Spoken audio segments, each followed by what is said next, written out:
look at this. Beautiful day out here. Yeah. And we're out hunting. And over here, the curve, lower part. And it looks like a key. Nope, it's a Job. The Job with carpet, ripple, suspended metal. And then they got another little one up there. Looks like just a homemade with a header box. A little pump.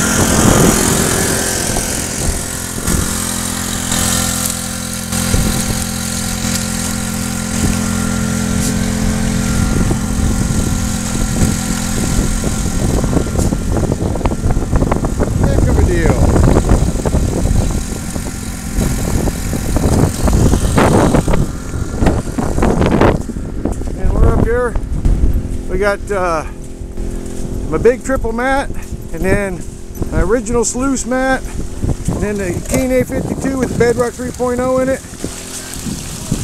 Now this is a different area, so what we do here is you got this red layer down here. That red, you get down into this red stuff, it's just iron pyrite, tons of it. But you get the material just above it, like that, layer just above it, and that's where your gold will deposit in. Here's a really hard iron layer right there, coming down, you know. But obviously it's full of old stuff. Tire rich. These are the old pilings. They used to go out and feed ships and stuff, or carry the ore, you know, carry the tailings out here to dump. That's what these old pilings are. Come down from the mountain up there, Sheep Creek Mountain. Yeah, we're out here running my little refining sluice, electric version. The young man, he's standing here freezing, got no gloves on. He's either a tough Alaska kid or he ain't none too smart. But he's been out here helping his dad and all his friends. They're all getting reset up right there. I ran into trouble. I don't have enough intake line. I can't get my big sluice to go. It's shallowed out too much. I figured, what the heck, while I'm killing time, I'm gonna try the new little sluice.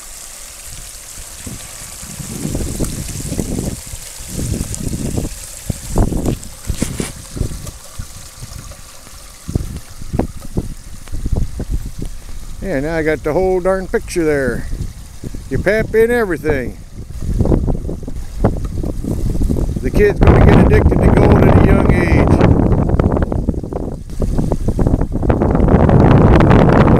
How much gold have you found already, kid?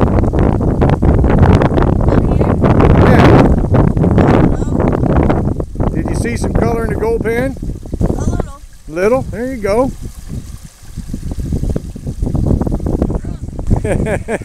His fingers are frozen.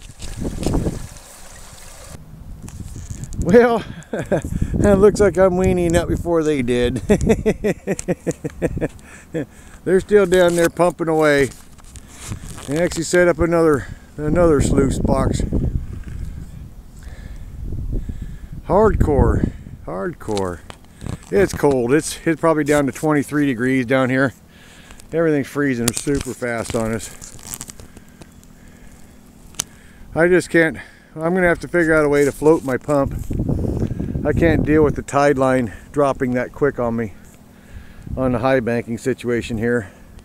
My little micro sluice did work though. I was pretty darn pleased with that. Well, I better get it over there to the rig. Pretty day here in Juneau again. Yeah, pretty day. It sure gets cold when that sun goes behind that mountain though. Okay, well, I'm about ready to run the buckets from today's run out in frozen. Okay, we got that bucket right there is out of the header box sluice, 4 foot of hog mats. It's the second one. It's the middle one. It's got the sluice mats that I had from my original sluice. This one here is the third one, the A52 at the very end. So altogether there's 4, 8, 12 foot of sluices. 12 foot of sluices, and that's all the cons I've got. And I tell you, there's probably only a cup and a half on each one. Okay, so we ran the this high banker today down there at Sheep Creek and had fun. Cold day. So now I've already ran the bottom sluice box, the A52 sluice, and we have this amount of gold. Shake it around a little bit so the gold comes out. There we go. It is really fine. This is probably minus 200 and, you know, even some minus 400 in there. There's a bit of it though. So these are, what we're doing is one pan at a time, one 4 foot sluice box at a time. That was the A52. This is the center sluice that I used out of, is actually one of my spare sluice boxes. And I'm going to run that, and I'm using a sniffer bottle with no neck on it. And I'm just sucking it up.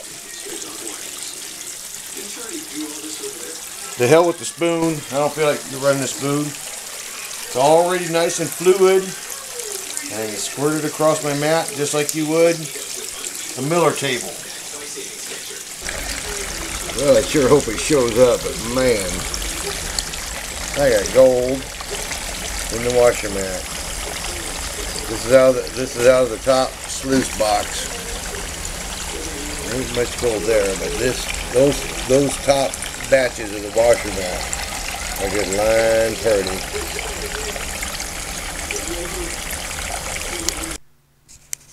Well, here's the next day and yesterday's take. Now this one here is out of the top high banker. And this one here is out of the amount that I got out of the middle run of the sluice box. And what is in this is out of the A52. You know, I'm going to do a weigh out, but I got a feeling I actually got more in the A52 at the very bottom than I did out of this one. I'll get the weigh out. I think what's going on is I'm just not getting my angles adjusted correctly on the bottom two sluices. And it's so easy to overpower with beach sands the hog matting, or any matting for that matter. You know, with material, you'll flat board it out, and then there's nowhere for it to catch. And the only thing that's allowed me to catch anything is just the idea that you know, it's you know, sooner or later it gets a chance to settle down into some spots, you know, down lower. And that's how come maybe the A52 grabbed it more than the middle one did. But of course, as always, the top one gained the most.